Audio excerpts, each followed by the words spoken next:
Welcome, everyone. You are tuning into Engaging Walk. My name is Drake. And my name is Rubie. We believe in the power of walking together and talking together. It is a simple act to stay connected, and movement is key. This week, we are going to be discussing how to develop intimacy in your relationship. It's going to be a part 1 of 4 or so episodes. And we are going to really dive into intimacy and all the things you're going to need to know about it in your marriage and further deepening the connection in your relationship. So this week we did our engaging walk over at it was the dog park over in Coronado, California. Yeah. We went with our dog Boba. Right now she's hanging out in her crate. She's super tired. And so we have some footage from that we're going to be sharing with you guys. And without further ado, we're going to be getting into this content. So we're going to be talk about touching part one first. Part 1 first. So yeah, do you want to share a little bit about that? So for part 1, we would talk about building intimacy and emotional connections in marriage.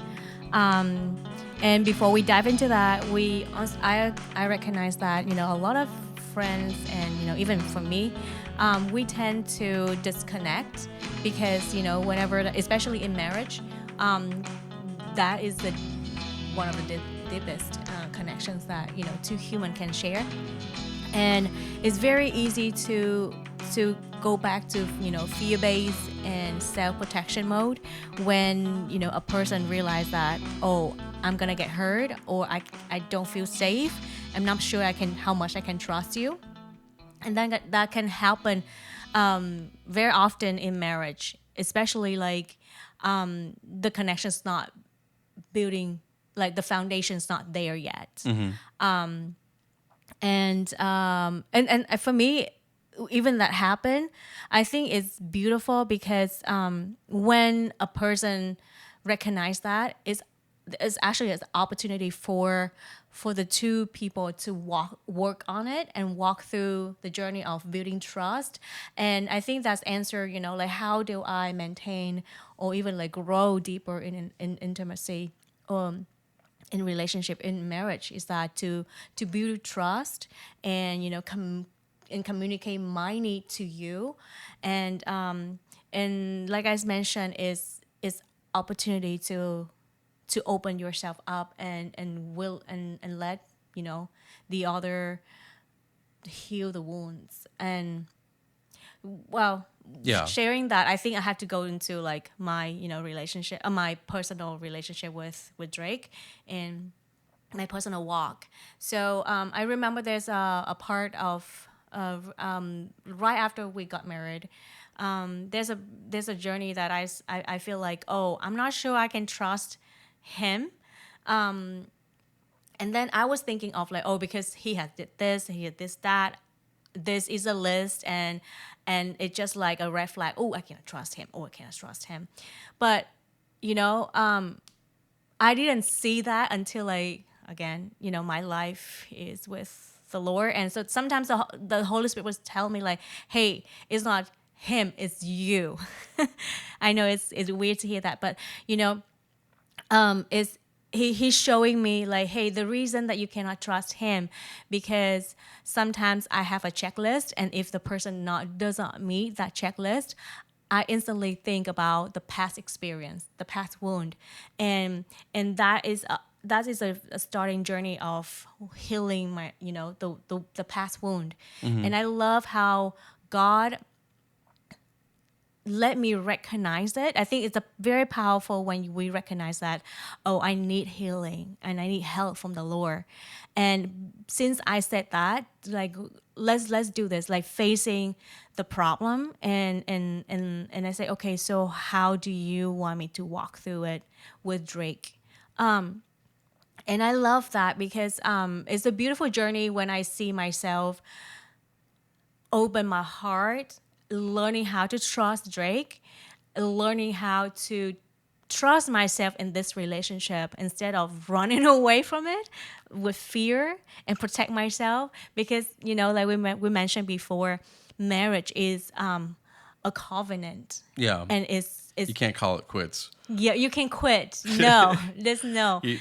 You might be put into a corner or situations where you're like, oh man, I feel this way, I feel that way, but we said vows, and the vows mean something.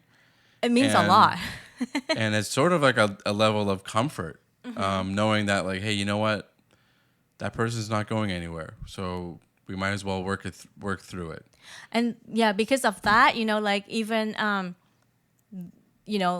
look into, because I remember so okay, go back. I'm kind of like jump before. That's fine. Just say whatever's on your mind. So I struggling with trust, and especially like with male figure, because okay, in the past I have bad taste with male. Like they destroy my trust. Like every time I trust someone, that person destroy it. So now I thought that I already, got healed, forgive them, and then move on and love Drake, right? Oh, then when I feel like when you got married to someone, like excuse me, in the legally, yeah, we are one. But then there is a beautiful journey of two flesh becoming one. Yeah. The becoming one is like, okay, I get to give you my part, and you get to, have my the other part. And that's challenging because now I have to open up. Now I have to go through these things and let myself experience you. Like I have to let him to know that, hey, I have a trust problem with guys.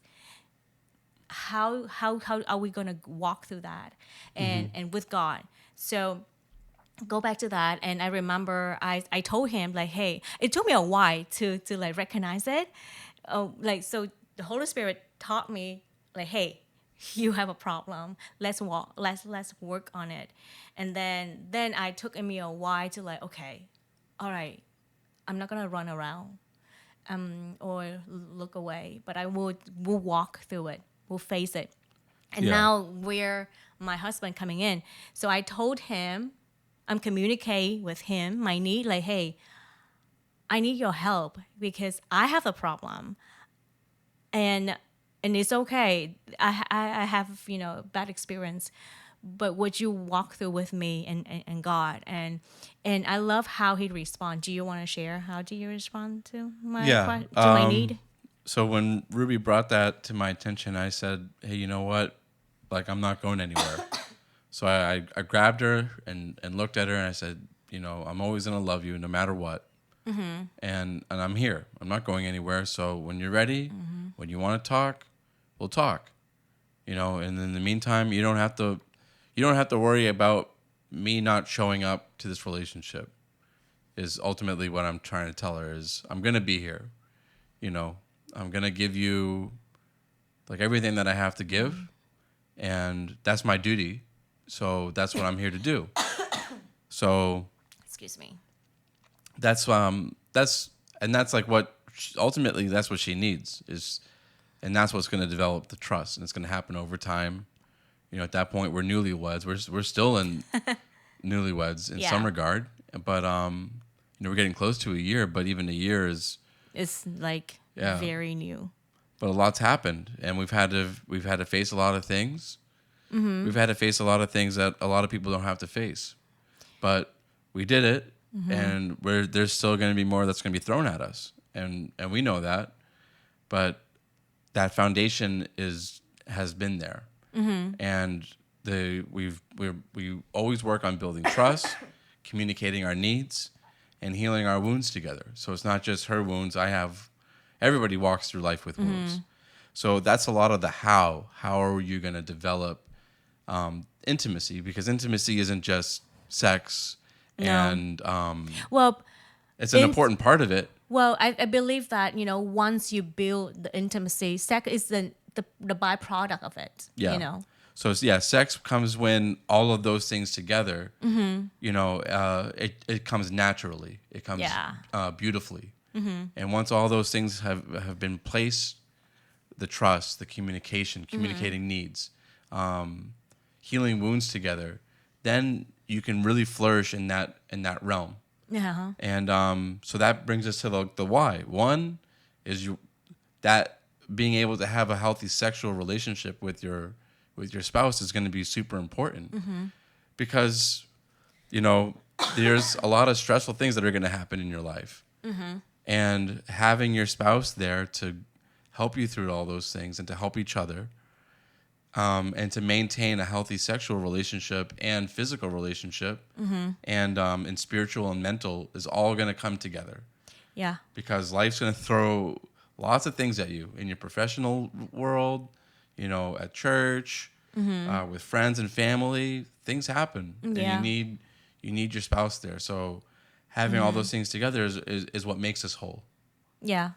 And I also like the big part of us going together and, go through it and then recognize it is big part of it is because, we share faith. We mentioned that before. And like, we not just communicate our need, like the God knows our need, and he's the one, the Holy Spirit, the one that, speak the truth into our life and show us, very specific and strategic move. Like, okay, like a lot of time I don't know how to respond to that, and God was like, okay, you don't have to do much, just tell him your need, and then and just be real, and just, I don't know about other ladies, but sometimes girls can be very hard to look into their emotion, because our emotions like roller coaster, and then sometimes it's like, I don't know what my feelings right now. you know Yeah, and from the but male perspective, like once, at least for me, I know a lot of males are probably like this, or at least a fair amount, is like once we have like a mission or like an objective, like, okay, yeah, I can do that. Yeah. But if that we don't have anything tangible, then like we're not gonna know. Yeah. We're just gonna be like, okay, she's upset. I know she's upset. I don't know Yeah. about what.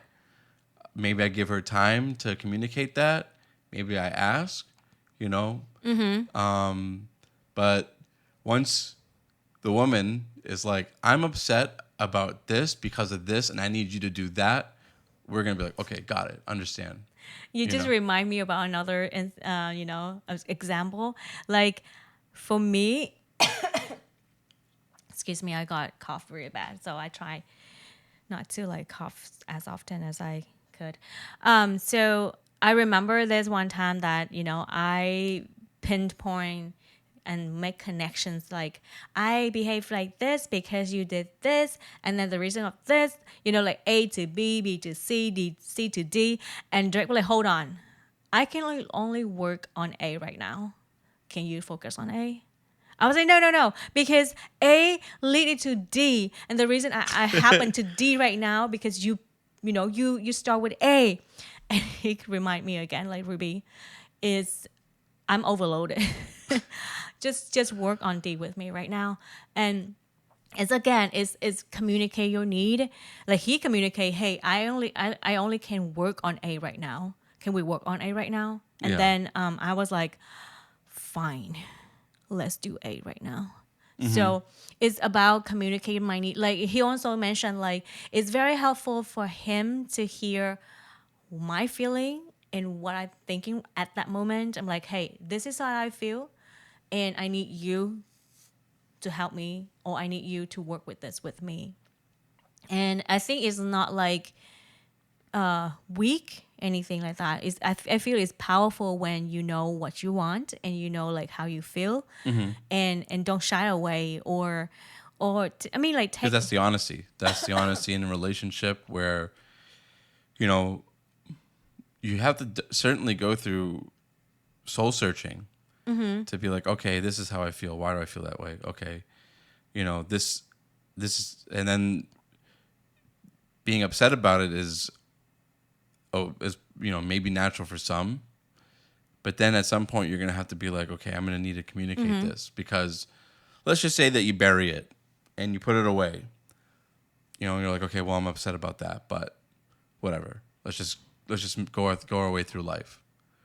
Well, you're going through.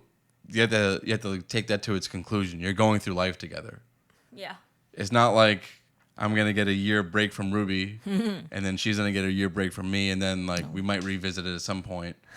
At some point it might become worse, or the habits never really got addressed. Yeah. Or you might just forget about it entirely, and then when it comes up, you're like even more upset. You're like, oh, this thing never got resolved. So you definitely have to take that time to be like, hey, I'm upset about this. I might not want to address this because it would just be simpler to just go through life. But in the long run, it's going to make it worse. Yeah. So what you have to do is be like, okay, well, I'm upset about that, so let's talk about it. And then you talk about it and hopefully come to a conclusion.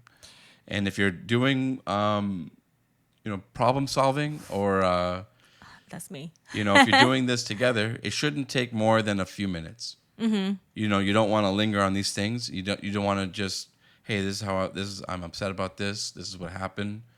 What can we do to make it right? And we had a little thing like this, like I think it was last week, where I wasn't happy about a decision that Oh, yeah, I remember now. that we made, because I felt like, or I assumed rather, that Ruby felt a certain way.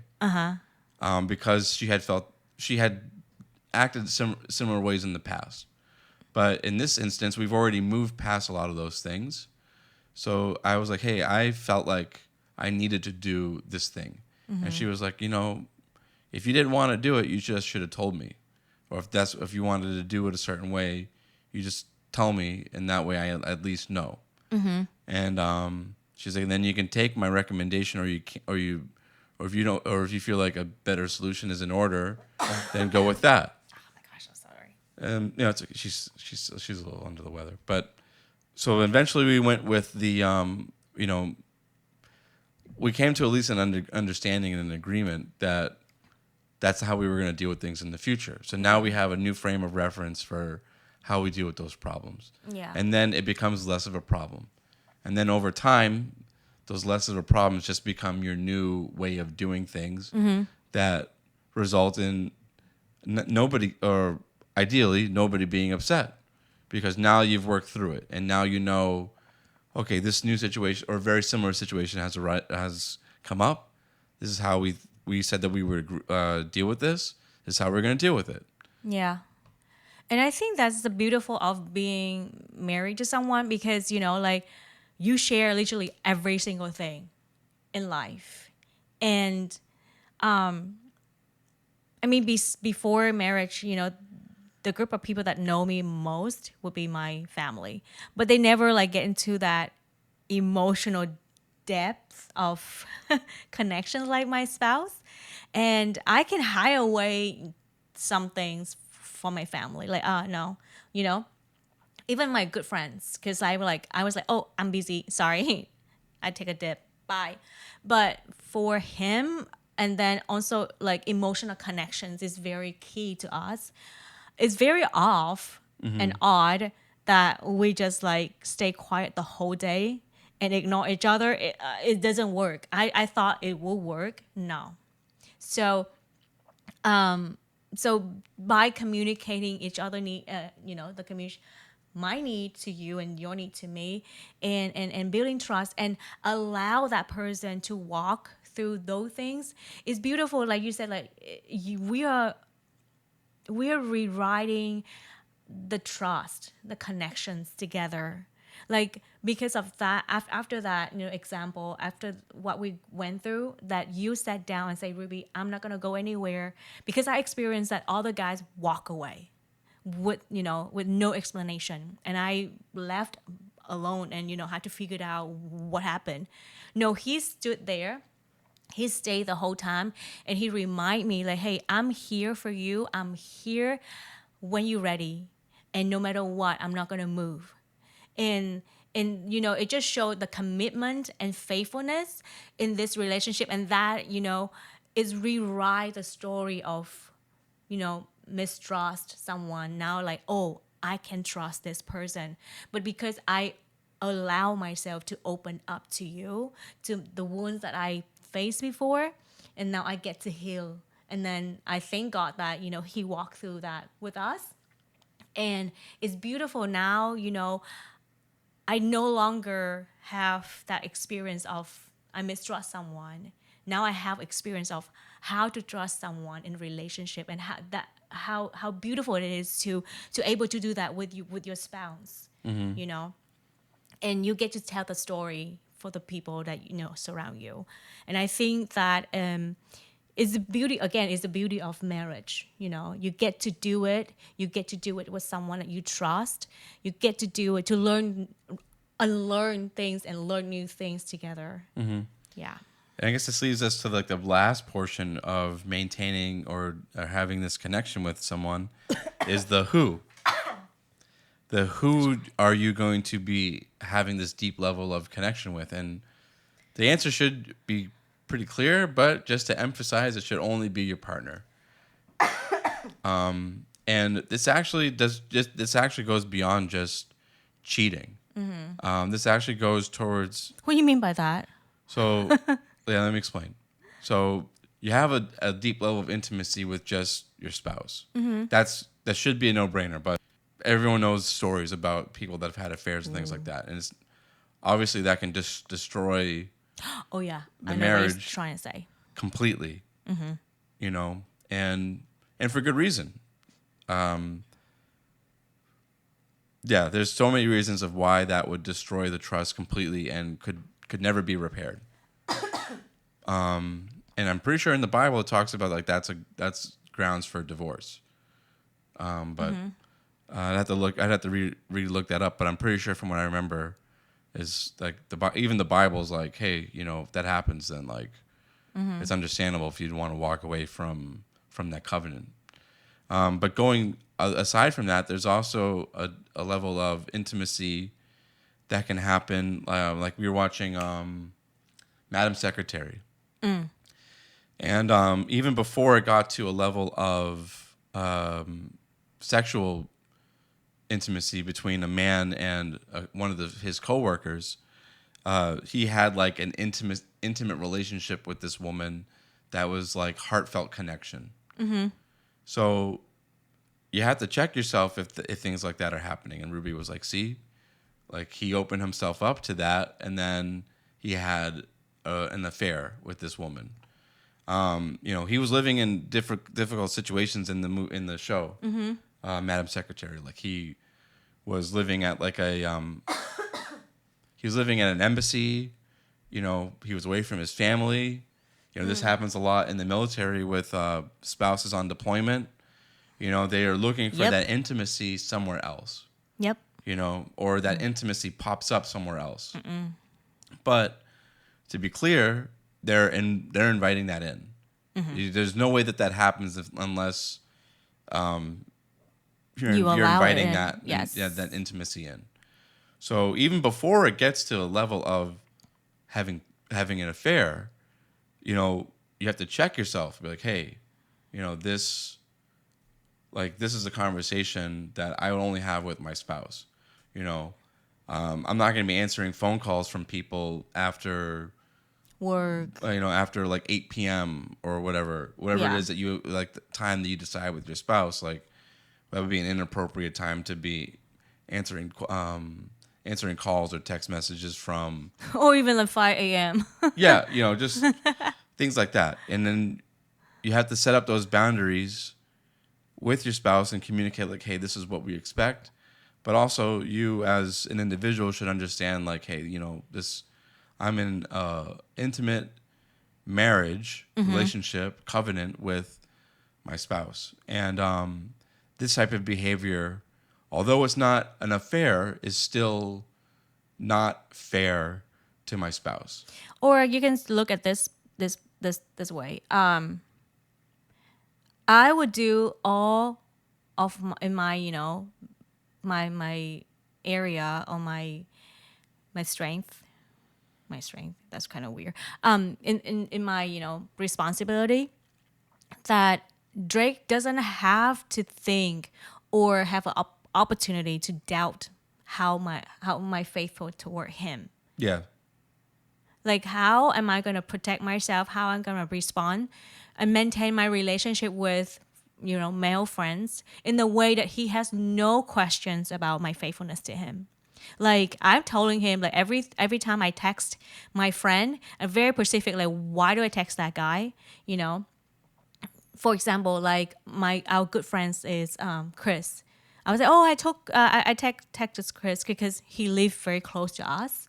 And we just like, oh, just checking on him, how he's doing, you know, and blah, blah, blah. Like, trying to connect this is what I usually do. Like, I want to continue, you know, I should not say like not able to continue, but like I will make sure that he comfortable with my relationship with other male friends first before I continue going and hanging around with them.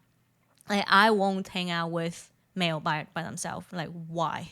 Yeah, we have each other. We hang out all the time. Yeah, if I want to hang out, he want to be with me, or And vice versa. a group setting, and and so I think even like open, like it's just like he mentioned, like open up. Why would you open up something that unnecessary, and create thing? Maybe he doesn't have, or maybe I doesn't have any problem with that, but it's an opportunity.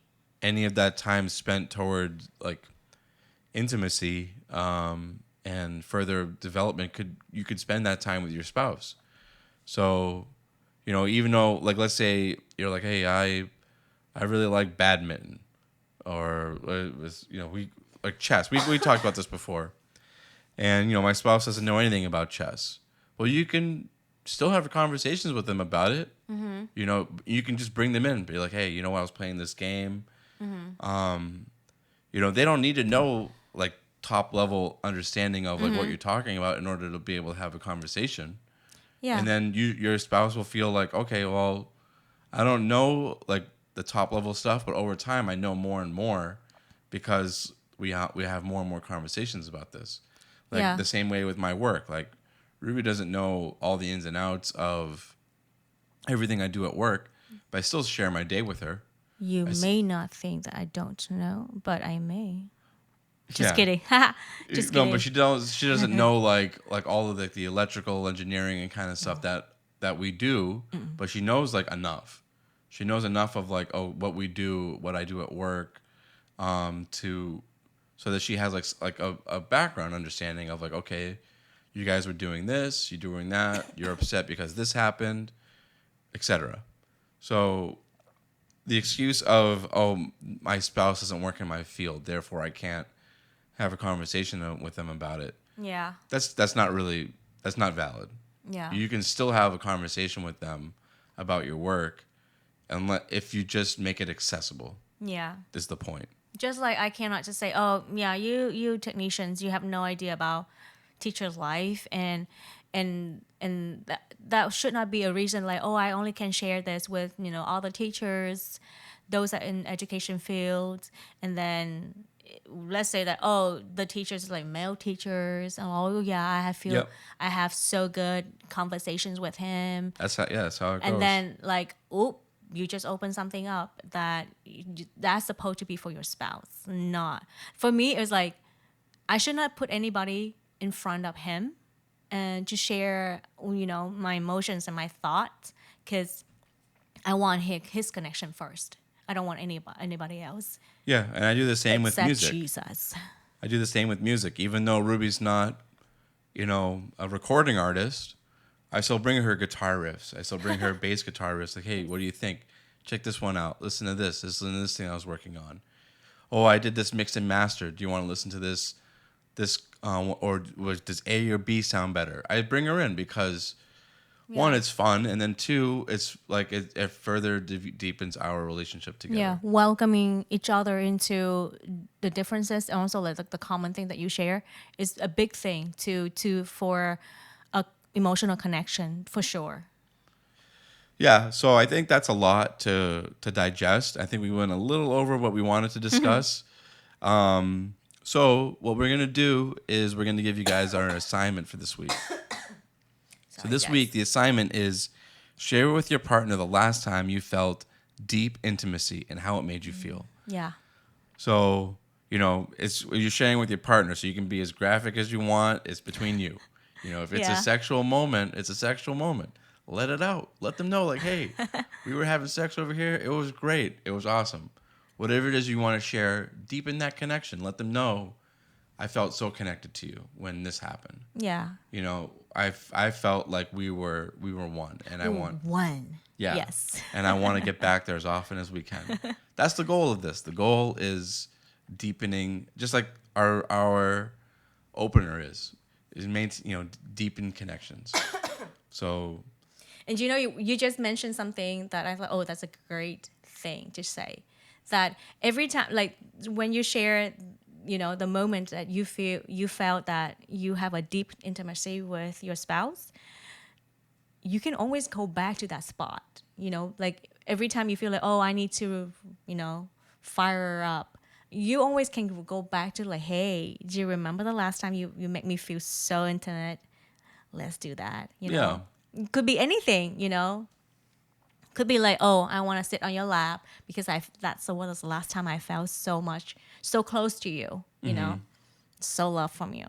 So, anyways. Right. So with that, we want to thank you guys for tuning in and making this podcast a part of your day. We really want to thank you guys for that. Like we mean it. Yeah. We really love mean it. having, looking on and saying, oh, this is new people coming in, new people checking it out. For those of you that have been listening for a while, we've been doing this since May. We're going to start moving a shift towards doing a lot more things on YouTube. So our videos, we're going to be doing the podcast with video every week. So we've noticed that like a lot of you guys like having the video to look at, and we appreciate that. We like seeing that. So we also got a lot of good attention towards like the Oppenheimer review that we did last week. So if you haven't heard that, check it out on YouTube. We and on the podcast we did a review of Oppenheimer. We didn't like it, but we're gonna do more of those things in the future. More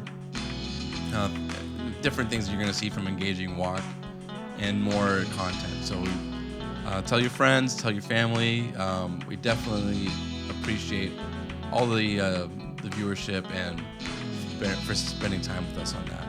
And if you have any thoughts and ideas that a topic that you want us to cover, send us a message, an email, or a comment. Yeah, you can check us out at www.engagingwalk.com. Leave a comment on YouTube, and you can also find us on Facebook, Instagram, and I think that's pretty much it for social media. Yeah, we have those. But lastly, again, we want to thank you guys for tuning in. And so next week, we're going to be going deeper into intimacy. Part 2. Part 2 is going to be nurturing the relationship through small gestures and surprises. Ooh. Yeah. So don't forget to click the follow button and subscribe. And this is Drake and Rubie with Engaging Walk, and we are signing out. Bye.